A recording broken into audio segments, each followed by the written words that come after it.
V പ്രകാശിന്റെ കുടുംബം ഇതുവരെ വോട്ട് ചെയ്യാൻ എത്താതിരുന്നത് ചർച്ചയാക്കുകയാണ് CPM. ആദ്യ വോട്ടർ ആവേണ്ടതായിരുന്നു വി പ്രകാശിന്റെ കുടുംബമെന്ന് പറയുന്നു എ വിജയരാഘവൻ.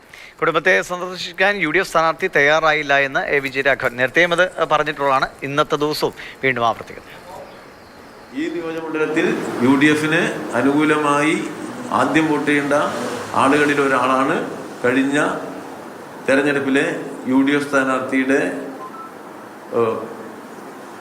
പത്നിയും കുടുംബവും. വളരെ കൃത്യതയില്ല. അവരെക്കുറിച്ച് ഇങ്ങനെ സംശയങ്ങൾ തരത്തിലേക്ക് അവരെക്കുറിച്ച് നമുക്ക് നിങ്ങൾ ചോദ്യങ്ങൾ ചോദിക്കുന്ന തരത്തേക്ക് എത്തുന്നത് പ്രാധാന്യമുള്ള ഒരു വിഷയമാണ്. ആ നിലയിൽ വേണം നമ്മളതിനെ കാണും. ആദ്യം വോട്ട് ചെയ്യേണ്ട ഒരാളെ എന്തുകൊണ്ട് പോയി കണ്ടില്ല, എന്തുകൊണ്ട് അവരുടെ വോട്ട് ചെയ്യുമോ എന്നൊരു സംശയം രൂപപ്പെടുന്നു എന്നതാണ് നമ്മൾ ഗൗരവപൂർവ്വം കാണുന്നത്. വി പ്രകാശിന്റെ ഭാര്യ വോട്ട് ചെയ്യാൻ വരുമോ എന്നുള്ള ചോദ്യം ഒരു വലിയ ചോദ്യമായിട്ട് വോട്ടർമാരുടെ മുന്നിലേക്ക് തന്നെ എറിഞ്ഞു കൊടുത്തിരിക്കുകയാണ്. അത് UDF ചെയ്താൽ ശരിക്കും അവരൊരു മറുപടി പറഞ്ഞാൽ മതി. ആ മറുപടി പറയാതെ UDF സ്ഥാനാർത്ഥി മാറിപ്പോകുമ്പോൾ ആ ചോദ്യം തന്നെയാണ് ഉയർന്നു നിൽക്കുന്നത് ഈ തെരഞ്ഞെടുപ്പിന്റെ ഈ ദിവസം.